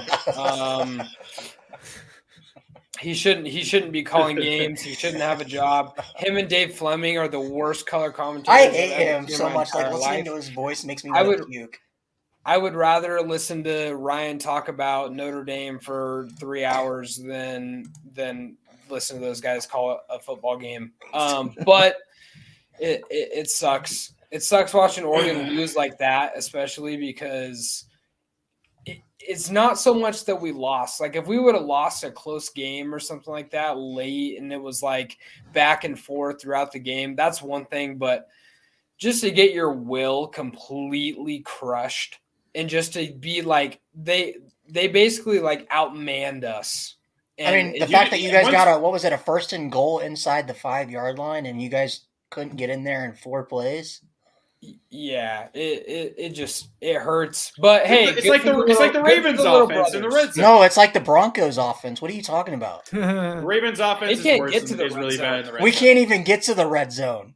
Yeah, the Ravens can't score when they get in the red zone. You'd be lucky if Russ can make it to past the 50-yard line. Yeah, Russ has been bad. It's actually really weird. The Ravens apparently they're like a top 5 offense between the 20s, and then they're like bottom 5 when they're in the red zone. Hey, but you know what? It's okay because guess what? The Broncos are gonna have a top 3 pick. Oh wait, never mind. Yeah. I'm just glad I'm just glad I shouldn't be that glad because we lost to the Jags when we should have won that game. So I'm not gonna get my hopes up too much. It's really infuriating being a Ravens fan, knowing the Ravens, if their defense was even moderately good for the entire game, would be undefeated. Which is at this hilarious to say about. Hey, if the Broncos just scored 18 points all season, they would be 8-2 right Yeah. That's insane. This is weird. It's weird that someone came up with that stat as well. And then of course the Jets go against the coin. You know what? And it's like watching Russell Wilson this season. It's like I miss Teddy Bridgewater, man. Teddy Bridgewater could get me more than. I don't think anyone's ever said that in their lives. When does Russ get benched just to prove a point? No, he's never going to get benched. They can't bench him with that contract. What are we going to bench him for, Brett Rippon? Well, there's no reason to bench him because they don't have a first-round pick. Like, yeah, maybe if he was hurt and it was to shut him down, shut him down. But there's no reason to tank for them. Like, the only reason that you would, I mean, you'd see. In my opinion, though, it's more Hackett than it is Russ. But like, Hackett has to be gone. That guy still has a job. I don't know why he still. You don't fire him after 1 year, though. I mean, the dude hired another coach that was retired play caller to do like game management. But the other thing is that also the Broncos' new owners, Walmart, they're going to put the pressure on. They weren't the ones who hired Hackett, so they brought But the good thing is, I just hope that's a unique out right there. I hope that Ejiro Evero, because like the reports are that if something doesn't get cleaned up, that the Broncos will fire Hackett at the end of the season. You guys need to hire. I know. I want Evero. Evero would be an amazing head coach. You guys need to hire Bieniemy. Yeah, you guys need to hire Bieniemy. I know it's in division, but man, I just don't want to lose Evero because Evero has we still have a top 10 defense in the NFL. The defense has never been an issue. It's just that. What scares me about Bieniemy is, I know we're way off topic and we're supposed to go college football, but what scares me about Bieniemy is I really do wonder how much of it. It's the same thing with the Belichick. It kind of scares me that he hasn't had a job yet. Well, that's the other thing too. I mean, sure, it's partially probably the Rooney Rule, but apparently he's also not the best in the locker room. Not a good interview. Yeah, he's not a good interview. That's a big thing. He's not good in the locker room. I've heard. But then, how much of it is Mahomes over his scheme? Well, hey, think about it this way. I feel like it's more Reed. I feel like it's they more don't have Reed Tyreek Hill this year. They don't have Tyreek Hill this year, and look at the offense. I think it's more Reed than Bieniemy, though. Is why the offense. Look at McCole Hardman. McCole Hardman was like a disappointment, and now he's like a focal point of that entire offense. Yeah, I mean, I don't know. That's true, but Ryan, also, I mean, I mean, to top that off. If you're getting paid that much to have Mahomes do everything for you and to win championships, why would you not stay in that position? Yeah, right. You might as well just stay there. Like that's why I'd rather. Why else did Josh McDaniels stay with the Patriots for so long after the Broncos mishap? Because he knew he was going to get a few more championships with the Patriots. That's why I'd rather have Colts to the altar. I'd rather have Evero just because I know he's going to get a head coaching job if the Broncos don't elevate him. He's going to go somewhere else. But anyway, my main team of the week. Meme team? No, I'm giving it right now. My main team of the week is going to be Iowa. All they had to do was beat Nebraska to make the Big Ten title. And they got absolutely dog-walked at home. That would have been hilarious if I by a Nebraska team that their interim head coach just got arrested for strangulation. So, yeah. So, for Nebraska? Yeah, I forgot about that, right? Mickey Joseph, yeah. So, yeah. That's why DeColdis Crawford is transferring. Gotcha. And their number one overall prospect is decommitted.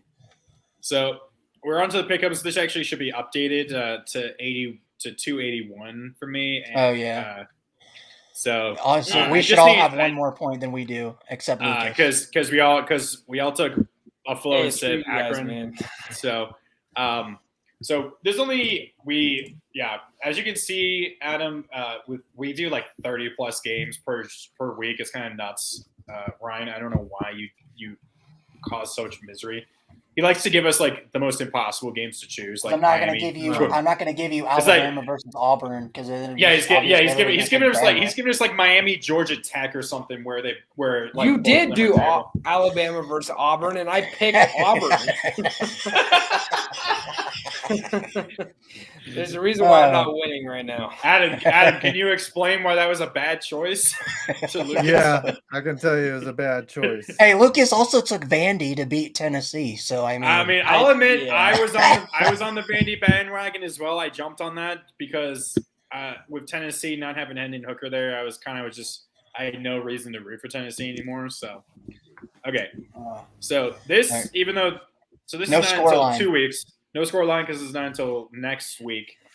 But obviously, this is the last regular season game of the year. Every year, Navy at Army. I think it's in Philly because that's like the middle. That's like the midway point. This is the one game out of that's not a championship game or like Ohio State that I want to go to. As you can see, I grew up north of Annapolis so I think other than Virginia Tech, I've been to more Navy games than any other school because my Boy Scout troop used to run a stand there, so that was pretty cool. Gotcha. I'm just going to say I'm taking Navy, going to ride with Navy all day, every day, and I got that point last year because they pulled the upset last year, so I'm going to stick with Navy. Give me Navy. Go ahead, Adam. This one's tough to call because normally one is like way better than the other, and then it flip flops. Yeah, they're both kind of around. You can see some parity in this game. Navy's probably the better team, but my gut just says Army. I'll go with Army on this one. I'm going to go Navy, beat Army. Taking Navy in this one. They've had 2 straight really good games. Put up 32 points on Notre Dame's pretty good defense, and then obviously beat UCF. So, hey, 32 points. No, 32 points in the second half as well. Yeah, riding with the hot hand. Go Navy. Yeah, I'm gonna go different here. I'm surprised you didn't take Army, Lucas, because you need that for the pick'ems. But Army's actually 5-6, by the way. So they're. Oh no, I know, I messed up with it was a typo. But no, give me Army in this one. I also because of that amazing one-handed catch that guy had for Army last week. I think you should also you just need to watch this game just for the tradition and two for the badass jerseys, the badass jerseys that these teams have. Navy's doing a NASA inspired one where they're gonna have an astronaut on the side of their helmet. So it's gonna be badass. And really quick, I don't know. I haven't seen what Army's is going to be, but we'll see. Army ones are incredible. They're insane. These teams pull out the stops because they know this is the one game where they pull out the stops because they know everyone's going to be watching this game, so nothing else to watch that week. So since this game is has actually already kicked off, we need to hurry into our picks for that. So Utah, USC. This one doesn't kick. Oh wait, it's already kicked off. It just did. Yeah. I can go ahead. I gotta go against the grain. I think Connor's gonna take USC. I gotta take Utah. I mean, they already beat him once, so they got a chance. Yeah, I'm going Utah as well. Give me the Utes and Cam Rising in the upset. Yeah, I mean, I was gonna go with USC. I think I picked them almost every time. I think I got them right every time, other than that Utah game. But I'm going to stick with the hot hand, Caleb Williams. He's won the Heisman. He'll even further solidify it with his play. And the Trojans will not break tonight. Adam? Yeah, I got USC all the way. They have a chance to go to the playoff, and it's pretty much locked up, so they better bring it. But, I mean, Utah can win for sure. But I think USC gets it done. All right. And so now and if they don't, Lincoln Riley. That'd be hilarious. Okay, the MAC championship, Toledo at Ohio. The Battle of Ohio, man. Mm-hmm. Adam, you want to go first? Yeah, I'm going to go with Ohio on this one. Even though Toledo's favored, I'm just going to say Ohio takes advantage of that home field advantage and or wherever it is, neutral site MAC.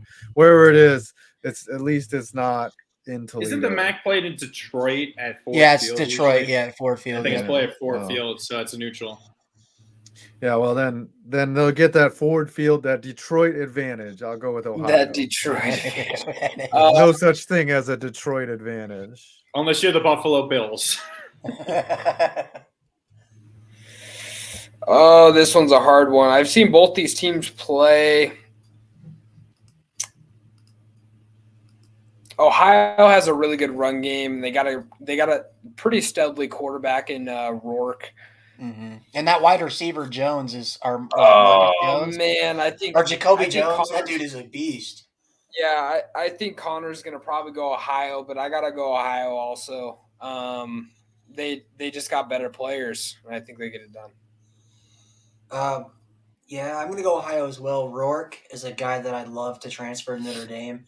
6'6" quarterback, is really mobile with his legs and has an elite talent type of arm. Jacoby Jones is just one of the best wide receivers in college football. So yeah, give me the Bobcats of Ohio.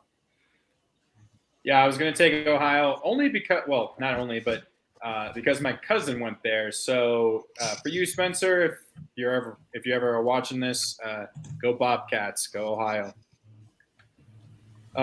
Fresno State, the real FSU versus Boise State. Boise State's a 3-point favorite for the Mountain West. Adam. You know what? Ever since my boy KTO said he was big Boise State fan, I always root for Boise State because I know that would make KTO happy. So I say Boise State will win. And it's now officially a Week 0 podcast with the dog barking in the background. Yeah, you can hear it.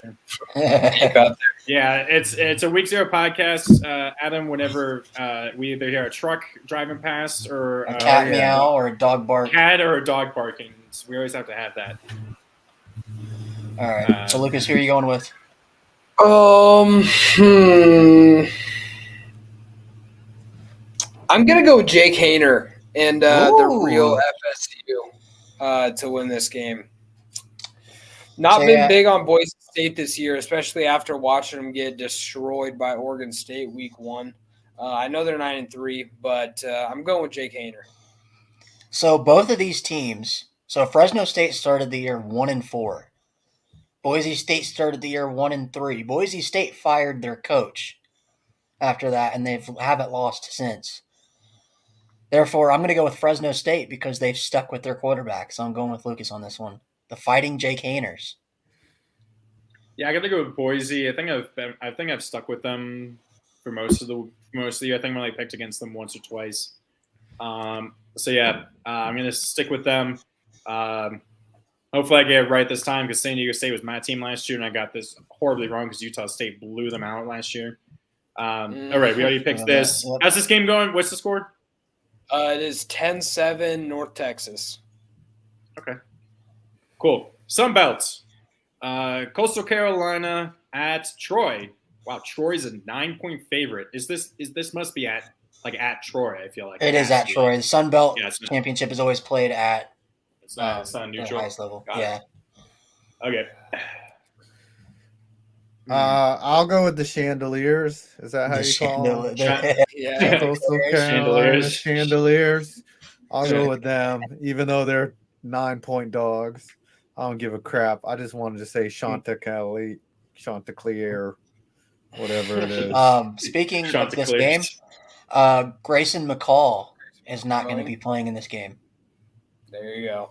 Well, I think I might lose the pick'ems just because of this, because I think this is going to be, unless they lose, I guess. Man, I hate this situation right now. I hate the situation because I can't pick Coastal here. I think I have to go Troy at home. without Grayson McCall, I just gotta go Troy. Didn't Coastal lose last week? Who did they? They got blown out by James Madison. Yeah. James Madison's good though. I feel like James was really good. Would James Madison be here if they weren't on probation? James Madison would be playing in the Sun Belt Championship if it wasn't for the dumb NCAA rule. What are they? Are they also 9-2? They're 9-3. 9-3, but right. Coastal didn't play that game against Virginia. Yeah, but they would have the tiebreaker because of out of conference. Because the JMU is one of their losses to Louisville, but not having McCall, I'm gonna go with Troy. Sorry, I didn't mean to interrupt you, Ryan. But no, I'm gonna go with the only Trojans that I would trust in Troy, because they would never bust. Yep, never bust. More like never burst, but okay. The American Conference will bust. The number 22 UCF at I think is what his number is Tulane. It's number 18. I don't know. Number 18 Tulane. This is also I don't think a neutral site either. I think this is at Tulane, if I recall correctly. I think these are not. Yeah, but it's at Tulane. Yep. Which, funny enough, this game was played a couple weeks ago at Tulane, and UCF ran away with it. Mm-hmm. Which is why I'm going with Willie Fritz and the Green Wave. Ooh, I like it. I'm going to go with the 2018 College Football National Champions, the UCF Golden Knights, and former Auburn head coach Gus Malzahn. Yeah, Gus Malzahn. Gus Malzahn knows what he's doing, man. Yeah, I always get that mixed up because it was Gene Chizik, right, for Cam, right, and then it was Gus after that. Yeah, Chizik won it, and then they found out that it was really Malzahn that kind of engineered it because that was his offense. And then Malzahn went to Arkansas State or something, and then beasted while he was there. So they were like, "Why don't we hire him here at Auburn?" And then they did, and he beasted. Like, I mean, they had some trouble there, but I don't think he felt he was feeling it at the end there. So. They were kind of sick of each other, but he's a good coach, man. Malzahn knows his shit. So who are you taking? Do you think? Adam? So I'll take. Go ahead. Or do you think Malzahn will ever be back in the SEC or a Power 5 school eventually? He could for sure, probably. Oh yeah. I mean, especially after what he's done with UCF. Yeah. I mean, you could see like an old like when Ole Miss loses like Lane Kiffin, like them bringing Malzahn back. Oh, that would actually be a solid hire. That actually kind of would be a solid hire. Yeah, be a smart hire. But I'm going to take Malzahn and UCF in this game. It's weird because this is kind of like deja vu because, like I said, this game was played 2 weeks ago. And at that time, UCF was ranked 22 and Tulane was ranked 18, the same that they're ranked right now. And the game was also played at 3 p.m. Central Time. So, yeah, it's literally deja vu. At Tulane. So, yeah, it's deja vu, man. Ryan, who are you taking? I took UCF. John Rice Plumlee, the best named quarterback in college football. Oh. I kind of want to go against – I know Lucas probably wants it. He wants that free point potentially, but this is why Connor should have went first. Yeah, that's true. I'm gonna go next year. I'm going first as the host. You've won the pick'ems the last 2 years. It's crazy. Yeah, or I will. I'm gonna listen to. I'm gonna hope deja vu hits again, and I'm gonna take UCF though. I will go against Lucas. The Big Ten Championship, Purdue versus number 2 Michigan in Indy. Now, real quick, I saw this, and I just saw this on ESPN. Since the AP poll began in 1936, no unranked team has been more successful against the highest-ranked teams in the country than Purdue. They have 9 wins against AP number 1 or number 2 teams as an unranked squad, 4 more than any other program in the poll era. So they have history. Which is why I'm taking the Boilermakers to upset. Yeah, actually, you're taking them. Wow. 17-point dogs. Okay. Yeah, I'm not confident in this at all, but I know that Connor's going to take Michigan. It's kind of funny because you were all on Michigan last year. That was your second team was Michigan, and all of a sudden you're going against them this year. It's really weird. Well, to be fair, the last 2 weeks, I've kind of had to like try to make a comeback in the pick'ems. Yeah, against me. But like, I don't know. I mean, I think Purdue could do it. I do think too. they can. I mean, they really could. It's not that crazy. Okay. But Adam, you want to go ahead? Yeah, I'll take Purdue to cover the 17, but no way they beat Michigan. Like it'll be like a 2 touchdown, and that lead will be cut to that late because Michigan has already won the game and they're playing backed off cover 2. So I don't see Purdue winning this game. Yeah, they're giant killers, but they don't really have that kind of roster this year. So they don't have a Rondell Moore like they had against Ohio State. Yeah. So I'll go ahead and go next. So I did want to mention, shout out to Aiden O'Connell, the starting quarterback for Purdue. He's got a lot of NFL draft people saying good things about him, so he's probably going to be leaving after this year. Just the fact that he had lost his brother. He got a call literally like minutes before last week's game against Indiana and found out his brother had passed away. Goes out there, balls out, plays out of his mind, and leads Purdue to their first ever Big Ten championship appearance in school history. Along with that, the fact that Purdue's wearing the All Blacks and they're playing the number 2 team in the country, I think history repeats itself and Purdue goes in there and wins it. Mm-hmm.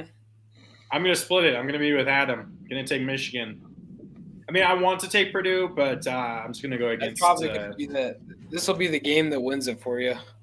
Probably. I mean, well, I mean, yeah. It all just depends. You know what though? I wanted to mention that because like Aiden O'Connell, the fact that he went through that. How did his brother pass away? They didn't say. The family didn't say. But I mean, still, right, you're cutting your eyes off. Come on. I mean, still, like he didn't have to play that game. I mean, I don't know how somebody could learn that and go out there and play. Well, that's what history has kind of shown us. Every time a person kind of suffers some sort of tragedy, in football, they go out there and they play. They ball out of their minds. Or even like a team like I remember the Ravens when the whole Ray Rice thing happened. People were like, they're gonna. I think they were playing Sunday Night Football against the Steelers at home. They were like, Steelers are gonna mollywop them because they're gonna be so distracted. The Ravens went on and won like 26-6. Yeah. Well, think about Utah last year. Last year lost 3 players from their team, and they ended up making the Pac-12 title and winning it. So yeah, or the Brett Favre game. Torrey Smith playing the same day that his brother passed away, helping the Ravens beat the Patriots, stuff like that. So, yeah, I think it's just like that's such a strong motivator that those are such special games. Okay, ACC championship, number 9 Clemson versus number 23 North Carolina. I don't have a confidence in either of these teams. I have no idea what to think. I really don't actually. Well, let's let Adam go first on this one. Jeez. North Carolina they always choke like when they're supposed to win. So I mean they're not favored in this game. So I got Clemson. I think they have too much talent top to bottom that North Carolina has very rarely ever been able to compete with. So I like Clemson in this game, and they're mad too. Like, oh yeah, they're ticked off. Getting blown out by Notre Dame and then losing to your rival at home. Yeah, I think Dabo's been yelling at them, telling them, making them doubt themselves, to go out and prove it that they're actually good. So I think that they take it out on North Carolina. Dabo's threatening to take away whatever NIL money they had. Yeah, it's like you guys. You also heard he also never liked the idea of players getting NIL money. So take that away. Which you've noticed that's affected Clemson's recruiting, and they don't even have class. Yeah, it worked against them. How are you going to compete with an Alabama when you see Bryce Young in Dr. Pepper commercials? Like, if you're a top recruit, you're like, dang, I want the Bryce Young treatment. So the best NIL deals are those like small ones where like that player from Kentucky that did that hilarious like dentist. Oh yeah, the or whatever. There was one that was DeColdest Crawford did the air conditioning, the HVAC company. Yeah. Yeah. All right, Lucas, who you going with? I'm gonna go with Drake May. Ooh. I'm gonna go with Drake May and UNC, not only because I'm a UNC basketball fan, but I just think Clemson is already looking at the 2023 season right now. I think With they're Cade trying to Klubnik? Is looking DJ at the transferring? 2023 season. They're trying to I think figure DJ out should what the hell DJ should offense transfer. they Honestly, I want. think. Well, you know what? Like, He will. who do you think He'll come to start? Oregon, You guaranteed. think Cade starts next year? Cade Klubnik? Oh yes, he's going to start next year, and I guarantee I can. If Bo Nix leaves, DJ's DJU coming? will be at Oregon with his brother Mateo. And if he doesn't, he's going to go to Ohio State with his brother Mateo. It's going to happen 100%. You think Ohio State, with all those 5 stars sitting behind Wait, CJ Stroud, wait, is going to DJ want DJ? Wait, did you say DJ has 2 brothers named Mateo? No, his brother Mateo is a 5-star prospect, and he's looking at Oregon or Ohio State. Yeah, it's So- pretty much between Oregon So and it's- Ohio State for him. So it's probably wherever DJ goes, probably Mateo will go wherever. But if Mateo I'm goes, Ohio DJ goes. State, I don't I even think want to the other way sniff around. DJ, man. If I'm Other Ohio way State, around, I don't think want he DJ. follows Mateo. Wherever Mateo goes, I think DJ goes. Oh, okay, didn't know. Okay, But anyway, I'll go ahead. I'm going to go with Adam on this one. I think Clemson's going to come into this game pissed off. Also, it doesn't help the fact that North Carolina has one of the worst statistical defenses in college football history. So, yeah, give me Clemson. Will Shipley's going to run for like 300 yards. He might, man. He really might. yeah, I'll take Clemson, just because I can't trust UNC basketball or football. Dude, what's going on with the basketball team? They're actually not even. They're not even. Hey, you know favored what? to beat- All I know is they're not Notre even Dame favored to bas- beat. They're not even favored to beat Virginia Tech. They play this sunset. They play tomorrow. Well, and is they're it Virginia literally- Tech ranked? It's not gonna matter, dude. It's not gonna Virginia matter. Tech's They're gonna get. 7-1? They're still gonna get to the Elite 6-1, Eight or the 7-1. Final Four. I guarantee it. It's not Probably. gonna matter. Regular season doesn't matter. Conference tournament doesn't matter. UNC is gonna come in at like a 16 seed, and they're still gonna get to. To the be Final fair, Four. Lucas, you guys couldn't even beat Michigan State, a team that Notre Dame just dog walked in basketball. It doesn't matter. Wait, no, they lost. They didn't play. Did They played wait, Michigan did you State lose and lost by 4, and we blew out Michigan Oregon State. did. Oregon to- did. Oh, not he's talking about UNC. Oregon. No, but they Yeah. lost to Indiana. They lost Oregon's to not a going ranked- to the tournament. Oh, I thought They you were lost talking about to- Oregon for a minute. I was UNC like, what? lost to a ranked Indiana. So, but yeah, give me Yeah. Clemson. Yeah. Okay. Are we Are all we taking just gonna Georgia in the Are points? we all just taking in the points? Is that what Yeah, are you feeling, Adam? Georgia's got this. That's a W for them. I'm not going to take the points though. I'll take Georgia, but I'm not going to take the points. 10 points, I'll give them that, but not 17.5. You know what's crazy about this game? Because, like, Georgia this season has had games where, like, they legitimately just sleepwalk for the entire first half. Like we seen last week against Georgia Tech, where they were down 7-6 at halftime and then just came out and just utterly destroyed Georgia Tech. So I could see Georgia coming in this game. I know it's SEC title, but they're looking at a 9-3 LSU team, and they're like, eh. And it probably is a close game, and then it goes to halftime, and Georgia just beats them like 56-21 or something like that. Like, Probably. because Yeah, Georgia probably. just they toy with these their picks, they toy with their opponents this year. with these picks, do I even have a chance? Probably I not, do. because I think you've taken the same as Connor. I think. No, the but I only think one- I set myself up. I think I set myself up to where I have a chance. So are you taking to- LSU? No. Okay, I was gonna say. No. Yeah, I'm taking. Yeah, I'll take Georgia. Please Maybe tell me. maybe with the points. Please tell me you put the Valpo game on here. I did. We did. Okay. Yes. So our game of the week is number 10 Kansas State versus number 3 TCU. TCU is For a the 2.5 Big 12 point favorite. The Big 12 title. Where's this one played at? Is this played at the home team stadium? No, or is Jerry this- World. Jerry World. Okay, I couldn't I remember. think. It's probably Yeah, I think it's Cotton Jerry Bowl. World. Yeah, Adam, what are your feelings?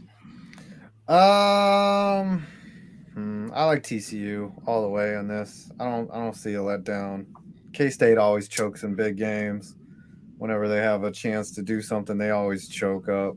So I just remember Kansas State was like number 1 in the country back in like 2012, and then they let Notre Dame. Hey, they got blown out by an unranked Baylor team. Yeah, it was like I'm still pissed off about that because they gave Notre Dame a false sense of hope and let us in the Natty that year just to get. That was and like then you got blown out. That was like one of the first weeks ever that a number 1 team and the number 2 team lost in the same week. Because I think Oregon was number 2, and we also lost in the same week as Kansas State, Stanford. I was at that game. It was depressing. But anyway, because you probably were following that game and you saw that they had that game had already happened. You were like, "Oh, they lost. We can be number 1," and then nope. Yep. So Lucas, I was watching it on the ticker. You know who I'm going with. Martinez. He's gonna ball in this game. He's gonna beat TCU. I think this is gonna knock TCU out. I think Ohio State deserves to be in over them. Oh my god! And yeah, I'm taking Kansas. Watch.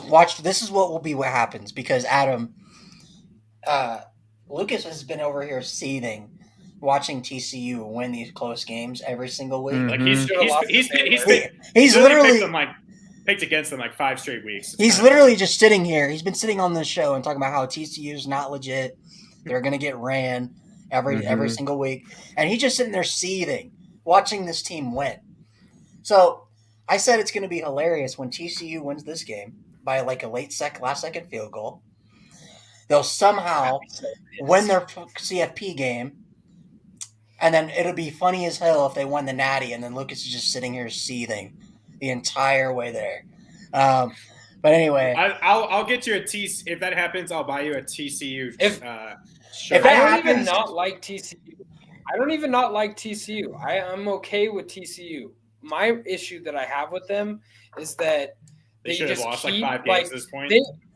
They're the team of destiny. They remind me of 2013 Auburn, as Adam knows. Or the 2012 Notre Dame team where we won literally every game last second. They're the team of destiny. For some reason, they just keep winning these games. Like, they just keep pulling these games out of their ass, and now they're going to end up going to the CFP. But then they're going to get blown. They're going to make the championship, and they get blown out. I don't even know if they will. They might even just make it a close game against Georgia in the national title. Just like Auburn in 2013. Yeah, they're just going to will their way to making it a close game. But anyway, I'm going to go TCU. I'm going to go with the Horned Frogs here, my team that I've been high on all year. Horny Frogs. The Horny Frogs of Texas Christian University. Yep, give me TCU. And then our one ticket game. So, Adam, we came up with this. This is our worst game of the week. We came up with this when Vandy played UConn last year, and you could buy tickets to that game at Vandy for $1. So this is our worst game of the week. And so Valpo versus New Mexico State, which is usually very, very, very terrible.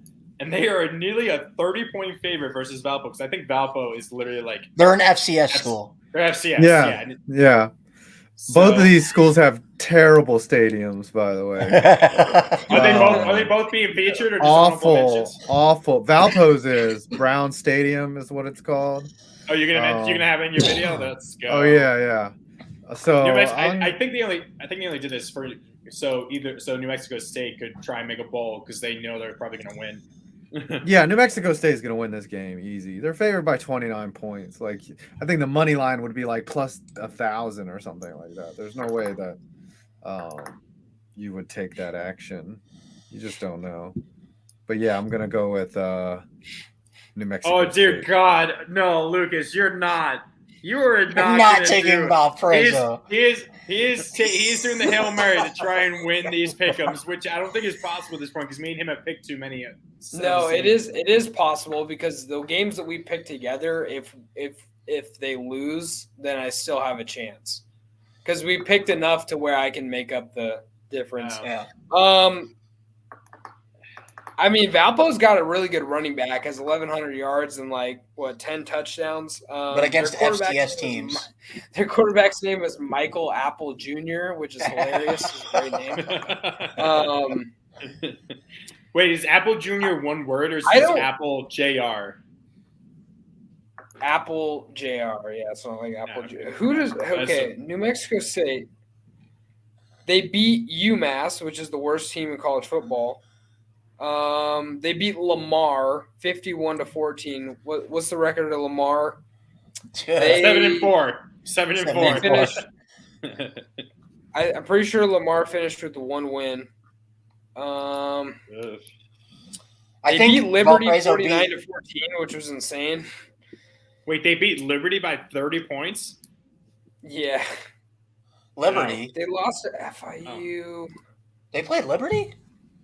New Mexico State did.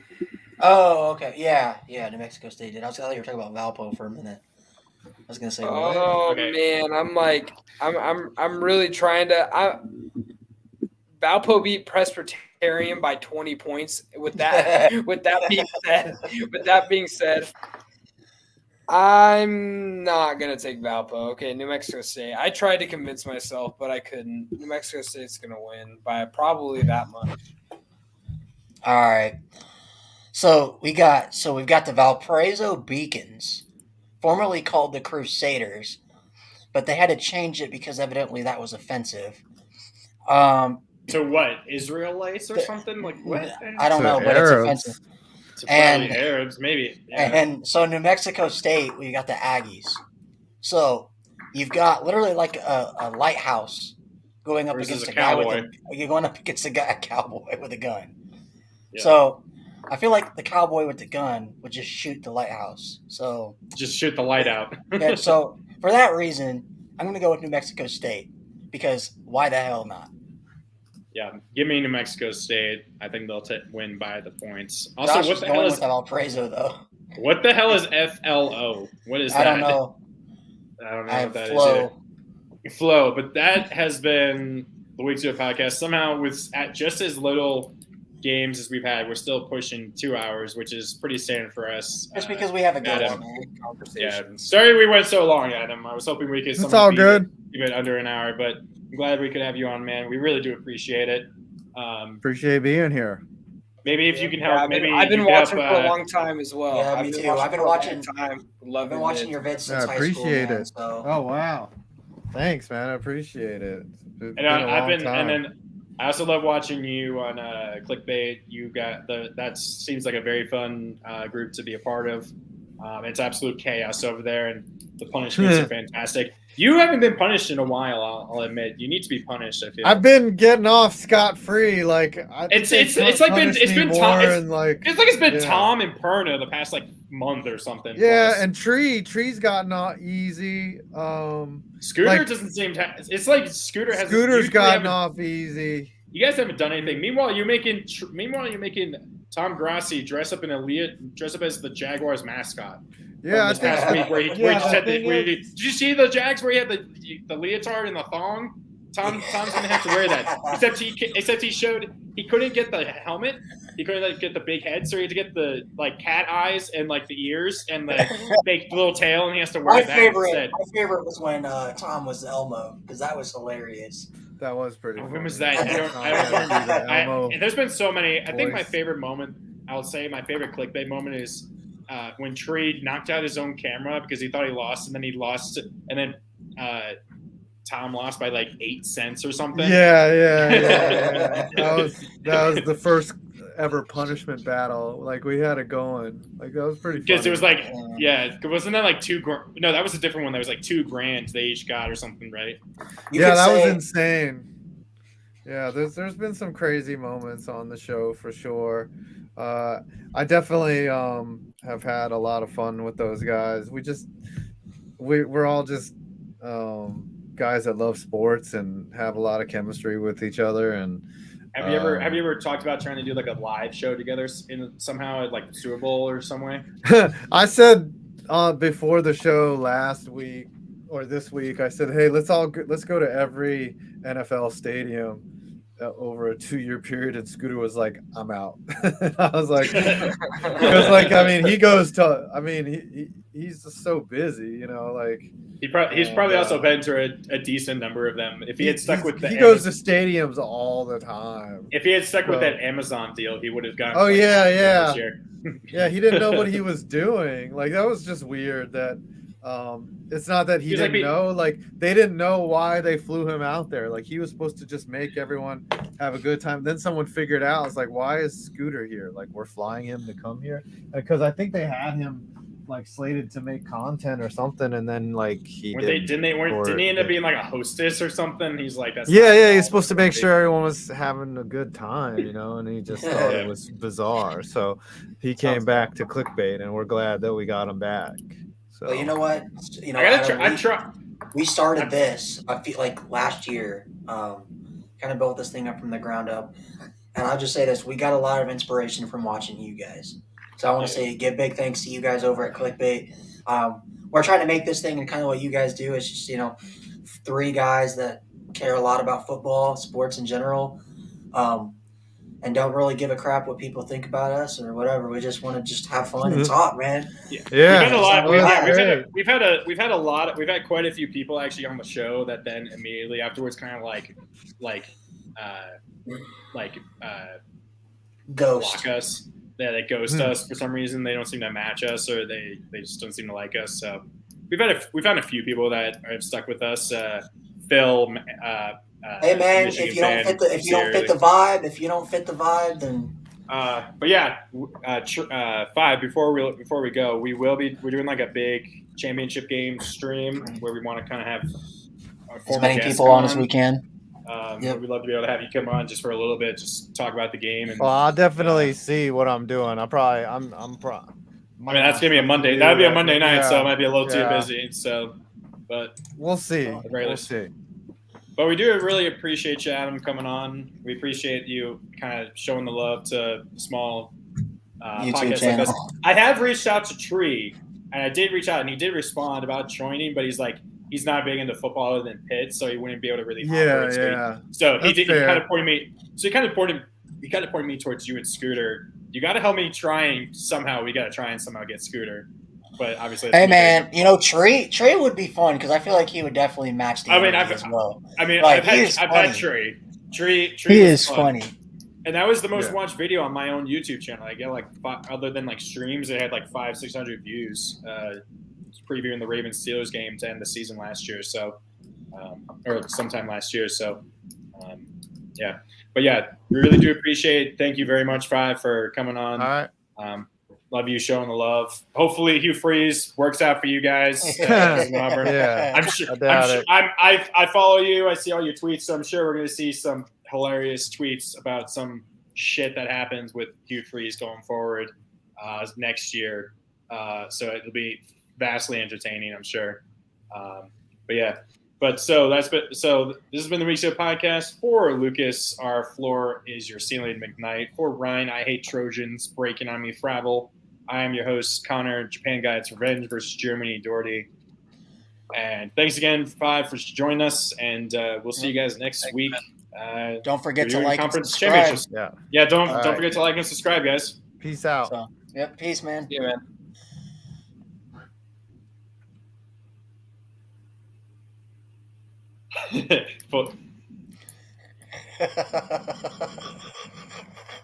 Is it not ending? Is it just not going to end? What's going on? He pulled a Lucas.